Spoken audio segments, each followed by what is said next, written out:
शीशी खोल देंदी पोल भाई। एक्सरसाइज किस प्लेन में करनी है, प्रॉपर बायोमैकेनिक्स है, कैलोरीज है, आपको कितनी कैलोरीज खानी है, क्या क्या कंज्यूम करना है, कौन सी चीज आपकी बॉडी को सूट कर रही है, आपके वेदर के अकॉर्डिंगली आपको क्या डाइट लेनी है। तो बहुत सारी चीजें हैं जो कि एक बंदे को देखनी है, जो उसको एक मैक्सिमम रिजल्ट तक लेके जाएंगी। जिम तो अब जाके थोड़ा सा चेंज हुआ, नहीं तो वो तो गुड्डों का अड्डा ही कहा जाता था। इंजेक्टेबल का मतलब होता है, इसका मतलब इंजेक्टेबल सबको पता है किसका मतलब है, सबको पता है, मेरे को नहीं पता। हाय गाइस, नई शुरुआत में आप सबका स्वागत है। आपको पता है कि ये चैनल पे अब आपको नई नई चीजें मिलेंगी, पॉडकास्ट शो मिलेगा। पॉडकास्ट शो में नए गेस्ट चीजें आएंगे सिखाने, आपको चीजें समझ आएंगी। मुझे भी काफी चीजें पता लगेंगी नई इस दुनिया में क्या क्या चल रहा है, क्योंकि इमिग्रेशन इंडस्ट्री में 3-4 साल तक इतना बिजी रहा कि मैं ऑल राउंड, जितना ही मेरा सर्कल बना, फ्रेंड्स बने, क्लाइंट बने, वो मेरे से इमिग्रेशन की ही बात करते थे। मैं काफी चीजों से कट आउट हो गया। बट इस शो के जरिए मैं सारी फील्ड्स कवर करना चाहता हूँ जो इस शो में आता है, और क्या नए गेस्ट हम लेते आते हैं, क्या हम उससे सीख सकते हैं, क्या चीजें हमें उनसे सीखनी चाहिए और क्या चीज़ें हमें अवॉइड करनी चाहिए। जैसे आज नई शुरुआत में हम सबसे पहले लेके आए हैं एक बहुत ही जाने माने फिटनेस कोच को, फिटनेस प्रोफेशनल को आप बोल लो, जो इन्फ्लुएंसर से बहुत ज़्यादा खौफ है। जो लोग चाहते हैं कि नए नए इंस्टाग्राम पे जो लोग आ रहे हैं 6 महीने जिम जाके, उनकी बातों में ना आया जाए।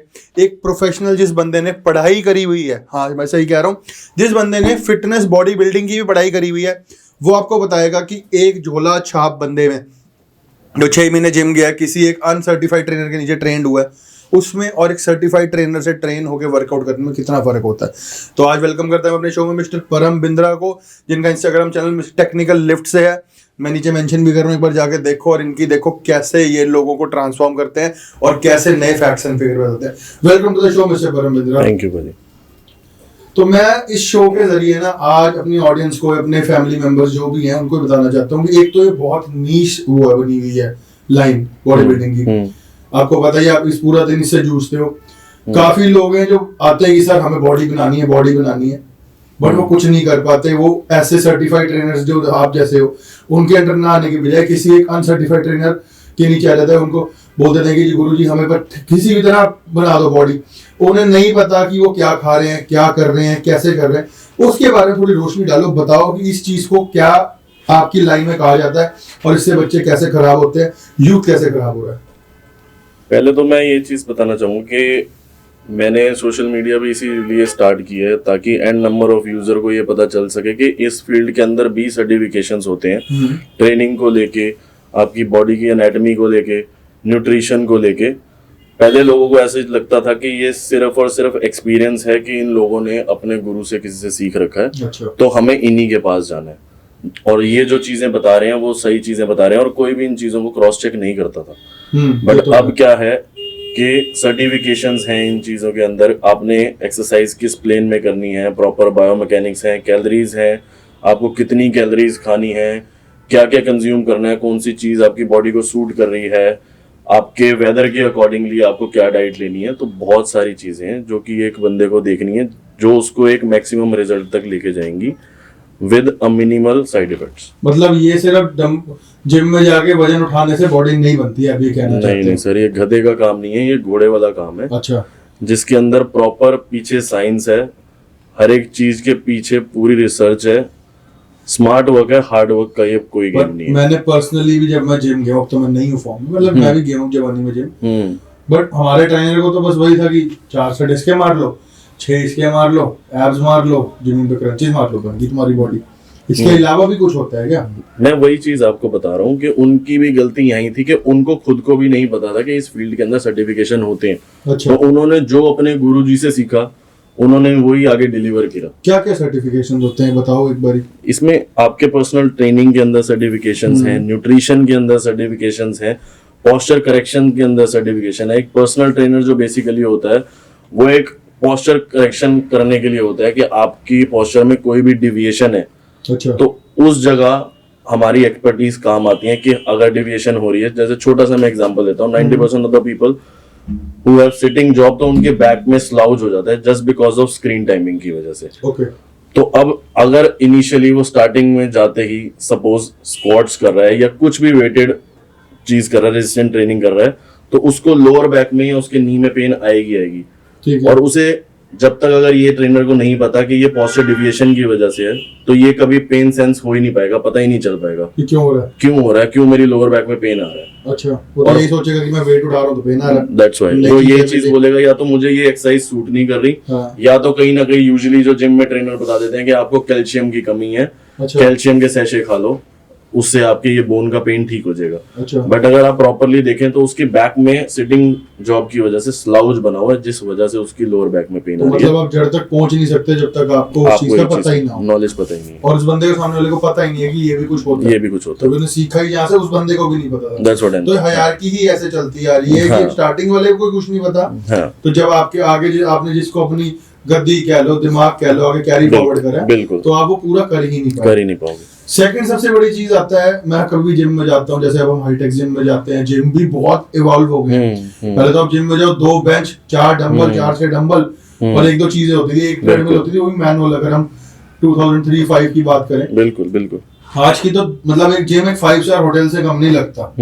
तो आज के जिम जो इवॉल्व हुए हैं उसमें एक बहुत बड़ी चीज आती है कि लोग पीटी कहते हैं कि सर पीटी लेनी चाहिए, और आप आइए, आपने अगर अपनी बॉडी बनानी है या आपने अपने आप को फिट करना है तो जनरल ट्रेनिंग की बजाय एक पर्सनल ट्रेनिंग लेनी चाहिए। तो मेरे को ये बताओ, जनरल ट्रेनिंग और पर्सनल ट्रेनिंग को डिफाइन करो कि क्या है, क्यों है और कितनी इंपॉर्टेंट है ये चीज। देखो बाजी, पहले तो मेन ये चीज होती है कि जब हम एक सर्टेन अमाउंट जिम को ज्वाइन करने के लिए पे कर रहे हैं, तो वो एक पर्टिकुलर अमाउंट है जिसकी वजह से हम सिर्फ उनके इक्विपमेंट्स को यूज कर सकते हैं। अच्छा, ठीक है।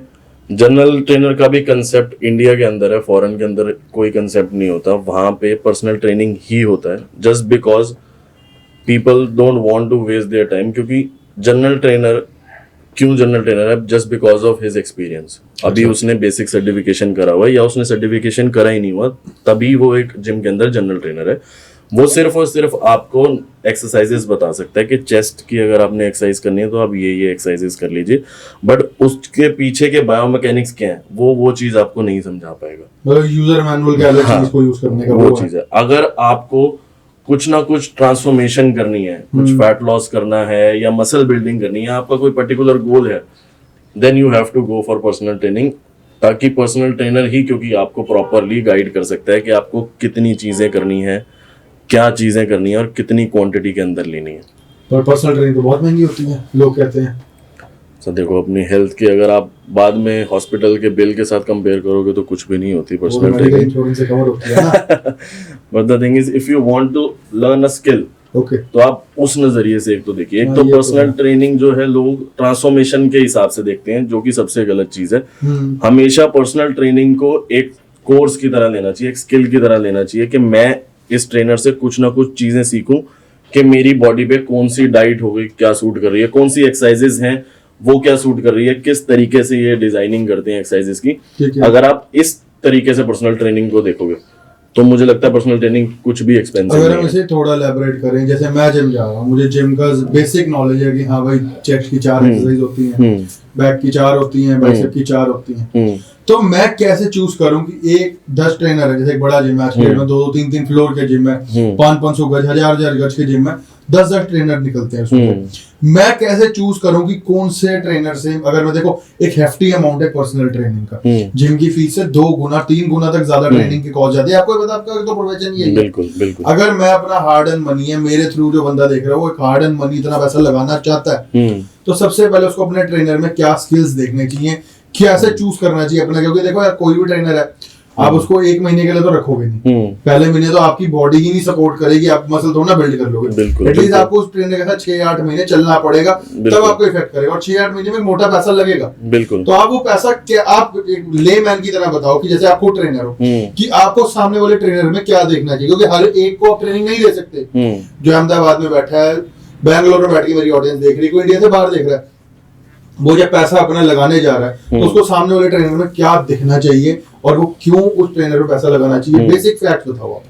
देखो, एक तो सबसे पहली जो चीज क्लाइंट को देखनी चाहिए किसी भी ट्रेनर में, और जो मैं बताऊंगा कि जो एक सबसे अच्छे ट्रेनर की पहचान होती है, वो होता है कि उसके क्लाइंट्स कितने पुराने और कितने टाइम से उसके साथ जुड़े हैं। अच्छा। सबसे पहली चीज आप ये चीज देखिए, अगर जो भी कोई अच्छा ट्रेनर है, उसके क्लाइंट आपको 4 साल पुराने, 5 साल पुराने उसके साथ जुड़े हुए मिलेंगे। ठीक है। कोई भी अगर अनएजुकेटेड ट्रेनर है या कोई भी दूसरी फील्ड का बंदा, सेल्स टीम का बंदा ट्रेनिंग फील्ड के अंदर अभी आया हुआ है, तो आपको उससे ऑटोमेटिकली बात करके पता चल जाएगा। रीजन बीइंग उसके क्लाइंट रोटेट होते रहेंगे, ठीक है, जस्ट बिकॉज क्योंकि उसे एजुकेशन की नॉलेज नहीं है प्रॉपरली कि मुझे क्लाइंट को रिजल्ट कैसे देना है। ठीक है, आजकल बहुत सेल्स के बंदे ट्रेनिंग फील्ड के अंदर आ रहे हैं, वो क्लाइंट को अट्रैक्ट जरूर कर लेते हैं, but at the end of the day वो उसे रिजल्ट नहीं दे पाते। इसी वजह से क्लाइंट उसके साथ लंबा टिक नहीं पाता लॉन्ग पीरियड ऑफ टाइम तक।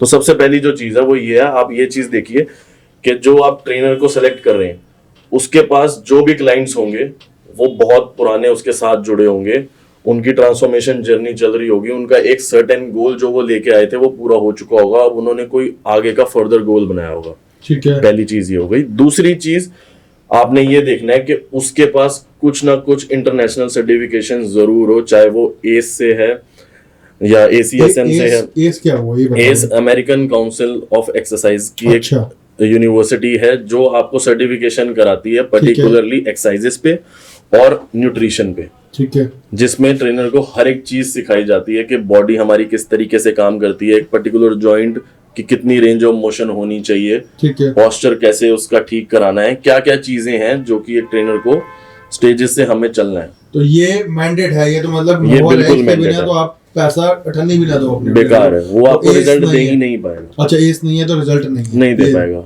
रादर देन एस अगर वो ट्रेनर नहीं है तो उससे अच्छा तो फिर आप यूट्यूब या गूगल से वो नॉलेज ले लो, वो ट्रेनर आपको सेम वही नॉलेज देने वाला है जो कि एक सोशल मीडिया पे उपलब्ध है।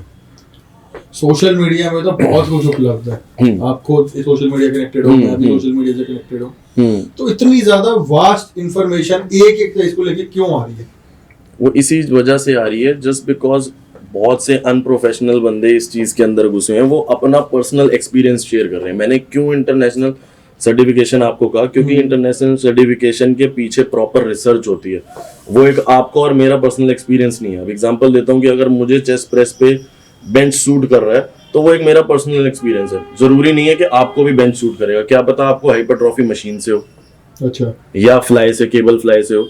तो ये चीज मैं आपको बता रहा हूँ। लेकिन जब हम एक सर्टिफिकेशन, प्रॉपर सर्टिफिकेशन की बात करते हैं तो उसके पीछे एक प्रॉपर रिसर्चेज होती हैं जो कि बिलियंस लोगों पे करी गई हैं, जो कि पूरी करेक्ट है।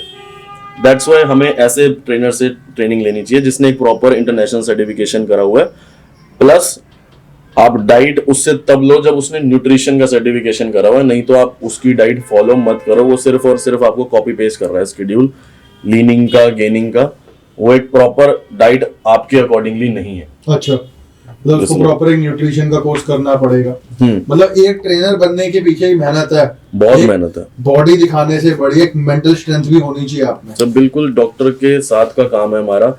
आप खुद देखिए, हमने एक ह्यूमन बॉडी को चेंज करना है, which is not a easy job। ये आपने बहुत बढ़िया बात बोली हाँ। कि आप ह्यूमन बॉडी चेंज कर रहे हो। This is what I am saying. तो उसके पीछे प्रॉपर आपकी एजुकेशन, प्रॉपर सर्टिफिकेशन, हर एक चीज होनी चाहिए, तभी आप एक ह्यूमन बॉडी को चेंज कर सकते हो। ये कोई गाड़ी का पार्ट नहीं है कि आपने कहीं से लिया और लगा दिया और वो चलने लग गई। अच्छा, ये तो हाँ, ये तो मेन शरीर अपना ही है, जैसे आपने इसको डिजाइन मेन करना चीज है वही, तो डिजाइनर आपका अच्छा होना चाहिए। बिल्कुल। डिजाइनर जैसे आपका गली का भी होता है, और लाखों लाखों वो आपको करोड़ों देखना है आपका लेके- कैसा गोल है, आप क्या रिजल्ट चाहते हैं, उससे कितना आउटकम चाहते हैं, उतने ही आपके पैसे लगेंगे और वो चीजें होंगी। तो जो सोशल मीडिया पे आप जो आए हो, मेरे को इस चीज के बिना पता क्या है, जब मैं इस बारे में आपकी तरफ देख के बात करूंगा, इसका और मेरा, अगर हम दोनों का रिलेशन भी बहुत पुराना है, बहुत पहले से इसको जानता हूँ, ये भी सोशल मीडिया पे जब आए ना, मेरे को एक चीज का पता था कि इसने मेरे से पूछा कि भाई तू इतने टाइम से सोशल मीडिया ज्वाइन कर रहा है, क्या करना चाहता है, ये है हुआ, और मैं भी ज्वाइन करूँ। मैं कहा देखो, अगर आप ज्वाइन कर रहे हो ना, अच्छे परिवार से हो, बैकअप अच्छा है, सब कुछ अच्छा है, झूठ मत बोलिए। झूठा बंदा ना थोड़े दिन चलता है, जितना झूठ बोल बिल्कुल, वो तो है ही। झूठ की कोई लिमिट नहीं है। आज आपने बोला, उसको छुपाने के लिए 100 और बोलोगे। सच आपकी एक स्टैंप है, और वही चीज मेरे को अच्छी लगी कि आपने डे 1 से देखो सोशल मीडिया पे हो, बट जब प्रोफेशनली सोशल मीडिया को आपने ऑप्ट किया तो आपने फैक्ट्स एंड फिगर्स ही ऐसे बताया कि काफी इन्फ्लुएंसर आपके हेट में आ गए, काफी लोग आपके हेट में आ गए, पर वो हेट अभी सह लोगे तो आगे लोगों का ट्रस्ट, एक अच्छी कल्ट फॉलोइंग बना लोगे, मैं ये कह रहा हूँ आपको। और बट ये चीज बहुत अच्छी है, बट इससे मेरे को लग रहा है कि कहीं ना कहीं आपको कैसा आपकी लाइफ में चेंज आया, मेरे को ये बताओ। नहीं देखो, मैं सोशल मीडिया पे ना तो फेम करके आया हूँ, ना ही कोई फॉलोअर्स के करके आया हूँ। अगर मुझे ये चीज़ें करनी होती तो मैं 2010 से इस फील्ड के अंदर हूँ, मैं बहुत पहले ही इस चीज़ को स्टार्ट कर लेता। बट मैं आया इस फील्ड में इस वजह से हूँ बिकॉज सोशल मीडिया पे आजकल कुछ भी दिखाया जा रहा है। बच्चा 2 महीने 3 महीने जिम जाता है और उसके बाद वो एक इन्फ्लुएंसर बन जाता है और वो आगे फिर लोगों को राय देनी शुरू कर देते हैं कि आप ये खाइए, आप ये खाइए। इसी वजह से मैं सोशल मीडिया पे आया हूँ ताकि मैं मिथ लोगों के क्लियर कर सकूँ, पेरेंट्स के मिथ क्लियर कर सकूँ, जो इसकी वजह से वो अपने बच्चों को जिम भेजने से डरते हैं। जिम तो अब जाके थोड़ा सा चेंज हुआ, नहीं तो वो तो गुंडों का अड्डा ही कहा जाता था। आप पहले देखो। और एक मिथ की बात कर रहे हैं, मिथ की सबसे इम्पोर्टेंट एक मिथ जो पूरे मतलब हर एक माँ हर एक बाप रिलेट कर सकता है और हर एक टीनेजर जो 14-15 साल का जिम जाना चाहता है, पहला क्वेश्चन उसके माँ बाप के मन में आता है या पहला जो उसको पहला टॉन्ट पड़ता है जिम के नाम से कि हेलो अभी जिम मत जा, बड़ा हो जा, तेरी हाइट रुक जाएगी। ये बिल्कुल सबसे बड़ा मिथ है। सच है ये नहीं है? बिल्कुल ऐसा कुछ भी नहीं है। मैंने बहुत से केसेस देखे हैं जिनकी हाइट कुछ भी नहीं रुकती। पहले तो हमें इस चीज के पीछे जाना पड़ेगा और इस चीज का सोचना पड़ेगा कि हाइट बढ़ती किस वजह से है बॉडी के अंदर। अच्छा। हमारी हाइट एक हार्मोन होता है हमारा ग्रोथ हार्मोन, जिस वजह से हमारी हाइट बढ़ती है, ठीक है। और ग्रोथ हार्मोन मैं ज्यादा अभी इसमें डेप्थ में नहीं जाऊंगा, मोटा मोटा बताऊंगा। ग्रोथ हार्मोन हमारी बॉडी के अंदर सिर्फ और सिर्फ दिन में एक ही बार रिलीज होता है और वो तब रिलीज होता है जब हम रात को सो रहे हैं। जस्ट बिकॉज क्योंकि उस टाइम हम कैटाबॉलिक स्टेट के अंदर होते हैं, हमारा स्टमक एम्प्टी होता है। जब बॉडी के अंदर स्ट्रेस बढ़ेगा तब ग्रोथ हार्मोन आता है उसको ट्रिगर करने के लिए, उसको लोअर करने के लिए। उसकी वजह से हमारी ओवरऑल ग्रोथ होती है जिसमें हाइट एक पार्ट है, ठीक है। और सेम स्ट्रेस वाली सिचुएशन हमारी जिम के अंदर आती है। व्हेन वी डू वर्कआउट हम इनडायरेक्टली अपनी बॉडी को एक स्ट्रेस सिचुएशन के अंदर डाल रहे हैं जिससे हम ओवरकम करके अपनी बॉडी को और बेटर बनाते हैं, या आप कहिए कि सराउंडिंग के हिसाब से हम पावरफुल हो रहे हैं। हाँ। तो जो बंदा जिम कर रहा है या कोई भी फिजिकल एक्टिविटी कर रहा है उसका ग्रोथ हार्मोन दिन में 2 बार रिलीज हो रहा है, एक वर्कआउट करते हुए टाइम, एक रात को सोने के टाइम। तो अगर जिस बंदे की मैं ये चीज बता रहा हूं कि हाइट रुकी भी हुई है वो भी वर्कआउट करने की वजह से बढ़ जाती है, ना कि कोई हाइट उसमें रुकेगी। बाकी आपके 90% क्या 100% आपके जीन्स पे डिपेंड करता है, आपकी मॉम की आपकी डैड की हाइट पे डिपेंड करता है। उसका जिम से कुछ लेना देना नहीं है। मैं आपको बिलियंस ऑफ केस दिखा दूंगा जिन्होंने जिम बचपन में स्टार्ट करा है, छोटी उम्र में स्टार्ट करा हुआ, और उनकी हाइट उनके मॉम डैड के अकॉर्डिंगली ही बढ़ेगी क्योंकि जेनेटिक्स में जीन्स में वही है। बड़ी देर से दिमाग में जब से पॉडकास्ट शुरू हुआ है ना चीज चल रही है, इसका क्या मतलब होता है? तो इंजेक्टेबल का मतलब होता है, और इसका मतलब इंजेक्टेबल होता है। सबको पता है किसका मतलब है, सबको पता है, मेरे को नहीं पता भाई। ये जिम इंडस्ट्री की बहुत ही मतलब बड़ी चीज है। मतलब कोई भी ट्रेनर के पास जाओ 15-20 दिन महीना ट्रेनिंग लो, उसके बाद ये इशारे चालू हो जाते हैं। आप खुद देखो, जो चीज वही वाली बात आ गई कि जिन्होंने सर्टिफिकेशन नहीं करा हुआ, अब आप मेरे पास किसी चीज की वजह से, रिजल्ट की वजह से आ रहे हो, जब मुझे बॉडी का बायोमैकेनिक्स ही नहीं पता तो मैं क्या करूंगा, उसका कुछ ना कुछ सब्स्टिट्यूट ढूंढूंगा। अच्छा, सीधी सी बात है। जब डॉक्टर के पास किसी चीज का एक पर्टिकुलर इलाज ये नहीं होता या कुछ नहीं होता तो फिर वो मेडिकेशन बढ़ानी शुरू कर देता है। बट द थिंग इज, आपको हमेशा उस प्रॉब्लम के जड़ तक जाना चाहिए, उसका पता होना चाहिए कि ये चीज बॉडी कैसे मूव करती है, बॉडी किस तरीके से काम करती है। अगर आपको उस चीजों की पता होंगी तो इस चीज पे मुझे लगता है कि कभी जाने की जरूरत नहीं पड़ेगी। और दूसरी बात ये है, जो ट्रेनर इन चीजों को यूज करा भी रहे हैं, मुझे तो जहां तक ऐसा लगता है कि वो अपनी इंपॉर्टेंस खुद कम करते हैं। स्टेरॉइड, मैं नाम लूंगा, स्टेरॉइड या ये चीजें सिंथेटिक चीजें रिकमेंड करके, जस्ट बिकॉज क्योंकि अभी क्लाइंट की नजर के अंदर आप उसके मेंटोर हो, जो उसको रिजल्ट आना चाहिए, हर एक चीज आनी चाहिए, वो आपकी वजह से आनी चाहिए। अगर वो ये सब्सटेंस यूज करेगा तो उसको ये चीज लग रहा है कि मेंटोर इनका कुछ भी रोल नहीं है मेरी ट्रांसफॉर्मेशन के पीछे, सिर्फ और सिर्फ जो भी जादू दिखाया है या जो भी मेरी बॉडी के अंदर ट्रांसफॉर्मेशन हुई है वो सिर्फ और सिर्फ आप टीका बोलो या स्टेरॉइड की वजह से हुई है। तो मुझे ऐसा लगता है कि ट्रेनर कहीं ना कहीं अपनी इंपॉर्टेंस खुद गिराता है। ये चीज आ गई, ये टीकी वाली शीशी खोल देंदी पोल भाई। बिल्कुल बात है, आजकल सब पता चल जाता है सर। जो बंदे कहते हैं नेचुरल हूँ मैं, या मैंने कभी ये चीजें, मतलब आप हर तीसरा इन्फ्लुएंसर नेचुरल है कहने के लिए, तो वो चाहता है कि मेरे और फॉलोअर्स बढ़े, बिकॉज इसमें क्लाइंट थोड़े ज्यादा अट्रैक्ट हो जाते हैं ना, कि जैसे ही मैं बोलूं कि नेचुरल हूँ और इतनी अच्छी फिजिक है तो ऑफ कोर्स ही बात है, लोग अट्रैक्ट भी होते हैं। और कुछ आप अट्रैक्शन कह लो और कुछ देखना चाहते हैं कि ये क्या और तमाशा दिखाना चाहता है क्योंकि आजकल सबको पता है कि क्या हो सकता कि है, क्या हो सकता है, क्या चीजें हैं, कि कौन सी बॉडी नेचुरल है और क्या सिंथेटिक है, सब कुछ देखिए पता तो चलता है। तरुण गिल को देख लो और मैगी खा लो, वाइग्रा खा लो, ये कर लो, चॉकलेटें खा लो। अब वो हो तो गई, अभी उसने बॉडी अपनी रिवील भी तो करी। हाँ तो हार्ट सर्जरी तक पहुंच गया ना। तो यही मतलब पहले जो बंदा हाँ। या तो भीड़ इकट्ठी कर लो और कुछ ना कुछ उनसे ले लो और खुद बड़े बन जाओ, लास्ट में खुद ऐसे हो जाओ, या ढंग से पहले दिन से ढंग से चलो। नहीं वो तो है ही है, और वो ढंग से आप तभी चल पाओगे जब आपके पीछे एजुकेशन होगी, आपने प्रॉपर सर्टिफिकेशन करा होगा, तभी आप ढंग से चल भी पाओगे खुद भी और क्लाइंट्स को रिजल्ट भी दे पाओगे। और वही वाली बात मैंने जैसे आपको कहा है कि आपके क्लाइंट आपके साथ लॉन्ग पीरियड ऑफ टाइम तक जुड़ पाएंगे। ये तो है। अगर तो आप स्टेरॉइड या इन चीजों का सहारा लोगे तो ऑफ कोर्स सी बात है, क्लाइंट को सब्सटेंस का नाम पता चल जाएगा और वो सोचेगा कि कल को मैंने सर की फीस क्यों देनी है, मैं इस सब्सटेंस पे ही पैसे लगाता हूँ कि मैं कि यही चीजें मैं कर लेता हूँ। बहुत से मैंने जिम के अंदर देखा हुआ है, ट्रेनर्स फैट बर्नर्स रेकमेंड कर देते हैं या कुछ भी स्टेरॉइड रेकमेंड कर देते हैं। होता क्या है, वो क्लाइंट ट्रांसफॉर्म हो जाता है, उसके बाद 2 या 3 महीने बाद जब उसको दोबारा से किसी भी अपने फ्रेंड को एनरोल करना होता है, किसी रिलेटिव को एनरोल करना होता है, तो वो क्लाइंट ही को ट्रेनर बन गया होता है और वो उसे रेकमेंड कर रहा होता है। ठीक है, समझ गया मैं आपकी बात कि But अब ट्रेनर की फीस क्यों देनी है, अब जो पैसे हैं वो इस सब्सटेंस पे लगा ले, तो ये है, चीजें but बचा ले। अब तो कई बार मैंने देखा है, कई मतलब नॉर्मल एक्सीडेंट्स हमने देखे हैं, लोगों के साथ ऐसे हो जाते हैं, रैपर उतार के स्टेरॉइड की शीशी का स्टिकर उतार के दिए जाता है। ये आजकल नहीं सर, ये तो बहुत टाइम से चलता हुआ आ रहा है। अच्छा, शुरू से गुरुजी टीचर को मेरे पे विश्वास है, तूने बॉडी बनानी है, स्टिकर स्टिकर बनना है। वो तो सब चाहते, क्योंकि मैं वही बात आपको समझाना चाह रहा हूँ ना, ये वही बंदा करेगा जो इनसिक्योर है इन चीजों को लेके, जिसे पता है कि सिर्फ जो मेरा वजूद है वो सिर्फ इस डब्बी की वजह से, जिसे पता होगा कि मेरे को एजुकेशन है, मेरे सर्टिफिकेशन कर रखे हैं, वो किसी चीज से डरेगा नहीं, ना किसी चीज को छुपाएगा।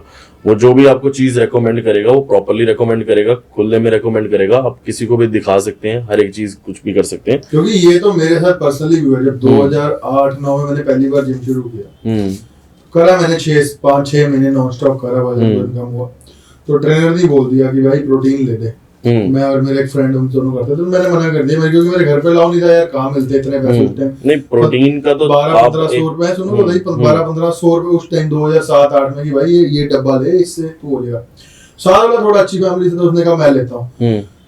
काला ढक्कन, सफेद डब्बा, मेरे को आज भी याद है, कोई स्टिकर नहीं, कोई कुछ नहीं। तो हमने उससे पूछा भी क्या है, और कोई सील नहीं, कोई कुछ नहीं। अब आज की डेट में अगर हम प्रोटीन ले तो उसमें दुनिया जहान के आपके स्क्रैच कोड्स होते हैं, उसको ऑथेंटिक सबूत पैदा करने के लिए उसमें 100 चीजें लिखी होती हैं कि एक हर प्रोडक्ट, हर एक डब्बे का अपना पर्सनल कोड होता है, कि वेबसाइट पे कोड डालो तो आपको पता लगेगा।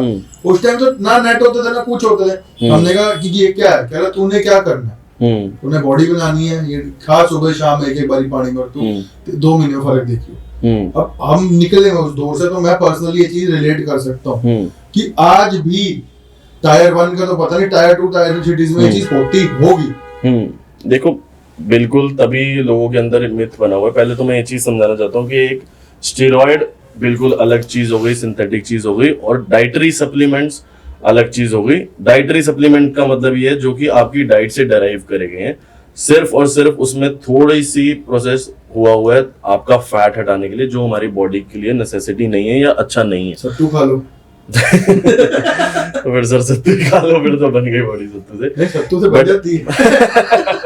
मैंने आज तक अपने 10 साल के पूरे करियर में नहीं देखा नहीं कि सत्तू से बॉडी बन जाए। दाल खा के बन जाती है, क्योंकि आप उतने कार्बोहाइड्रेट्स, जो चीजें फैट्स आपके प्रोटीन के साथ आ जाएंगी कि आपकी कैलोरी पूरे दिन की मेंटेन ही नहीं हो पाएगी। बाकी रही बात प्रोटीन की, तो प्रोटीन नेसेसिटी रहता है, वो डाइटरी सप्लीमेंट के अंदर आता है। आपका क्रेटीन हो गया, प्रोटीन हो गया, E-AA बड़ा हंगामा मचा इस चीज का, E-AA हो गए, तो ये आप चीजें ले सकते हो, ये आपकी डाइट से डराइव करी गई है। मम्मी भी लेती है क्रेटीन, पापा भी लेते हैं, सब तगड़े हो रहे हैं। और कोई कह रहा है क्रेटीन किडनी खराब कर देता है, तो कोई कह रहा है लीवर। नहीं, उसका लेने का एक ढंग है, क्वांटिटी है, सीधी सी बात है। अगर मैं कुछ भी चीज अपनी रिक्वायरमेंट से ज्यादा लूंगा, वो एक आप नॉर्मल सी बात करो, पानी भी है, तो वो भी हमारी बॉडी को नुकसान देगा ही देगा। अच्छा, सीधी सी बात है। बाकी रही बात जो ये जो प्रोटीन के मिथ होते हैं, जो आप अपना कह रहे हैं कि आपके टाइम में ही होता था, वो इसीलिए था क्योंकि पहले बहुत से प्रोटीन के ब्रांड्स इंडिया के अंदर नहीं थे। अगर हम 2006 या 2005 की बात करें, उस हाँ। टाइम होता ये था कि जिसको भी अगर प्रोटीन लेना है तो हमें दुबई से, यूएस से, कनाडा से, कहीं से इंपोर्ट कराना पड़ता था। उस वजह से डुप्लीकेसी बहुत ज्यादा थी, because and number of user जा नहीं सकता। वो जाहिर सी बात है किसी एक्सपर्ट बंदे को ही बोलेगा कि मेरी ये चीज मंगवा दे। हाँ। और अब सीधी सी बात है कि जिसने ज्यादा मार्जिन कमाना है या जिसके दिल के अंदर लालच है, वो यही करता था कि नकली डब्बा दे दिया, चॉकलेट पाउडर आपको दे दिया, खोल डब्बा पा पाउडर क्या आपको कर दिया, जिस वजह से ये मिथ बना हुआ कि प्रोटीन अच्छा नहीं है। हाँ। बट आज बहुत से अच्छे ब्रांड्स इंडिया के अंदर आ चुके हैं जिनकी मैन्युफैक्चरिंग प्लांट इंडिया के अंदर है, जो आप ले सकते हैं, कंज्यूम कर सकते हैं, जो पॉकेट फ्रेंडली भी हैं और जेन्युइन भी हैं, जो आपको अच्छा एक रिजल्ट देंगे। मतलब अब तो दुनिया काफी चेंज हो गया, तो घर बहुत वाले ज्यादा, घर वालों बहुत के ज्यादा। सामने प्रोटीन लेना वो नहीं रहा। नहीं तो पहले अगर घर वालों का प्रोटीन ले रहा तो उन्हें लगता था कि स्टेरॉइड से भी गंदी कोई चीज ले वही रहे हैं। कह रहा हूँ, क्योंकि अच्छा, जैसे डब्बे जैसे जा रहे हैं। जैसे जैसे एजुकेशन बढ़ती जा रही है इस फील्ड के अंदर और नॉलेज आती जा रही है, पेंडेमिक के बाद वैसे भी बहुत ज्यादा लोग लोग अपनी हेल्थ फिटनेस की तरफ जुड़ गए हैं, इस बारे में पढ़ना शुरू हो गए हैं। तो ये सब मिथ अब क्लियर होते जा रहे हैं चीजें, और थोड़े टाइम तक और ये चीजें क्लियर हो जाएंगी जब लोगों को पता लग जाएगा कि इसके पीछे सर्टिफिकेशंस हैं और अच्छे ट्रेनर मार्केट के अंदर आना शुरू हो जाएंगे। तो ये गुरुजी और ये चीजें वैसे ही मार्केट से उड़ जाएंगी। गए गुरुजी, कोई और काम इनको जाने ही जाना पड़ेगा। चुक चोला पाचपरा करना ही पड़ेगा, करना ही पड़ेगा ना। बिल्कुल, ये तो है। बिल्कुल। बच्चे को इनिशियल कब जाना चाहिए जिम? मतलब अगर कोई बच्चा हुआ है 12-15 साल का, तो कब से वो एक अच्छी अपनी फिटनेस जर्नी शुरू कर सकता है? कोई ऐसे स्पेसिफिक एज? ऐसी कोई एज नहीं है, ऐसी कोई भी एज नहीं है कि आपको पर्टिकुलरली कि जिम इस एज में जाना है। आप जब आप जिम जा रहे हो, प्रॉपर एक ट्रेनर की गाइडेंस में जाओ, सबसे मेन चीज वो है। नहीं तो एक 20 साल बंदा वाला एज वाला भी बिगिनर है, 10 साल बंदा वाला भी एज वाला भी बिगिनर ही है, जब उसको उस चीज की पर्टिकुलर नॉलेज नहीं है। तो नॉलेज ज्यादा इंपॉर्टेंट है रादर देन एज। ये मैंने खुद देखा है, बड़े कबड्डी प्लेयर्स देख लो, दुल्ला भट्टी, पिंका जर्क, इनके बच्चे 8-8, 9-9 साल की उम्र में ग्राउंड में। आप 8-8, 9-9 साल की बात करें, मैं 3-3, 4-4 साल के बच्चे बात दिखा दूंगा। फॉरेन के अंदर स्कूल के अंदर जिम्स हैं जहां पे रेजिस्टेंट ट्रेनिंग कराई जा रही है 4th और 5th क्लास से ही। अच्छा। जस्ट बिकॉज के बच्चे की ग्रोथ जल्दी बढ़े और उसे इस चीज के पीछे बायोमैकेनिक्स और हर एक चीज की नॉलेज हो, ताकि आगे चल के उसको कोई पागल ना बना पाए, स्पेशली फिटनेस से रिलेटेड चीजों में। ये तो है, बहुत डिफरेंस है अभी भी। बट यही है कि जितना भी आप कभी भी कोई ट्रेनर देख लो, कोई स्पोर्ट्स एथलीट देख लो, उसका जो नेक्स्ट जनरेशन होती है, उसका जो बच्चा होता है, वो छोटी उम्र से ही बच्चे को आगे फिर मोल्ड करना शुरू वो इसीलिए होता है क्योंकि उसको उस चीज की इंपॉर्टेंस के बारे में पता है। अगर अब मैं फिजिकल एजुकेशन की इस फील्ड के अंदर हूं, तो मुझे एक एक्सरसाइज की इंपॉर्टेंस, एक डाइट की इंपॉर्टेंस मुझे पता है कि कितना रोल प्ले करती है आपकी डे टू डे लाइफ के अंदर। बड़ा इंपॉर्टेंट और मजेदार क्वेश्चन पूछूं पूरे पॉडकास्ट। हाँ जी, बताओ। इस फील्ड में पैसा है? बहुत पैसा है, अगर बंदा कमा सकता है बंदा, बहुत आराम से करियर बना सकता है बंदा। करियर को छोड़ो, इतना पैसा कमा सकता है कि अगली 7 पुश्ते बैठ के खा सकती है, इतना पैसा। ट्रेनर की तो तनख्वाह 12-15-20 हजार की होती है।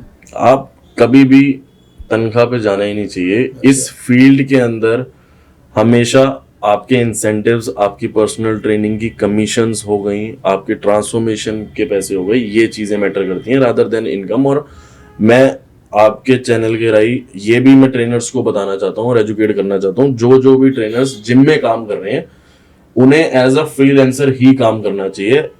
एक तो उसमें उनके कोई उन पे बाउंडेशन नहीं होती, ठीक है ना, तो उन पे कोई टाइम बाउंडेशन है अगर वो एज अ फ्रीलांसर काम करेंगे। और दूसरा, एक मालिक की नजर में, एक क्लाइंट की नजर में उसकी इज्जत बहुत ज्यादा है, क्योंकि वो जिम को पैसे देके कमा रहा है।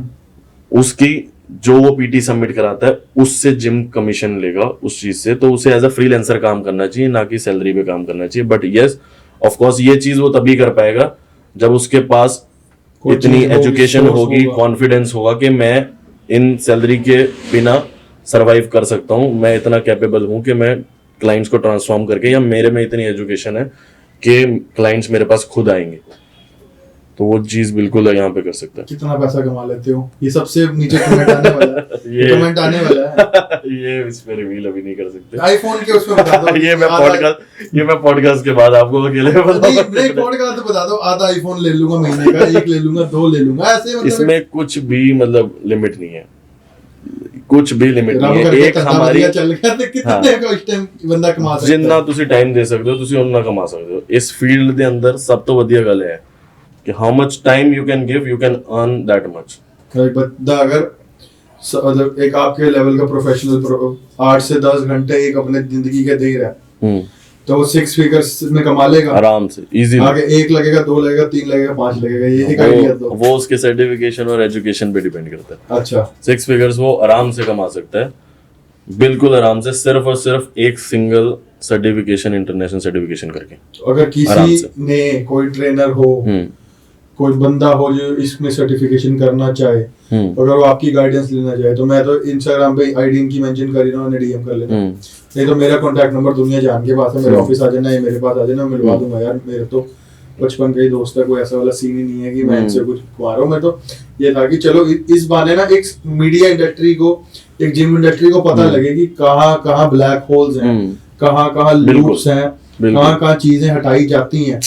स्टिकर हटा के क्या होता है, स्टिकर लगा के क्या होता है, एमआरपी क्या होती हैं, बैच नंबर क्या होते हैं, ये बहुत अच्छी चीजें डिस्कस हुई हैं इसमें। बिल्कुल आगे भी डिस्कस होती रहेंगी। एक पॉडकास्ट इतना लंबा नहीं खींच सकते, एक नॉलेज बैंक होता है, बंदे का दिमाग भी एक टाइम तक ही चल सकता है। बिल्कुल इस पॉडकास्ट का हम अगला नया थोड़ा टाइम बाद एक नया सीजन लेके आएंगे, जब नई कई चीजें लेके आएंगे। तो इस पॉडकास्ट को यहीं खत्म करते हैं। और आपको कई चीजें जाननी है, क्या करना है, पर हमसे आपने पर्सनली मिलना है, या इससे आपने ट्रेनिंग लेनी है, या इससे सर्टिफिकेशन के बारे में पूछना है, कमेंट सेक्शन आपका खाली है, कोलैब हो जाएगी रील, ऑटोमेटिकली दोनों कमेंट करोगे, दोनों देखेंगे।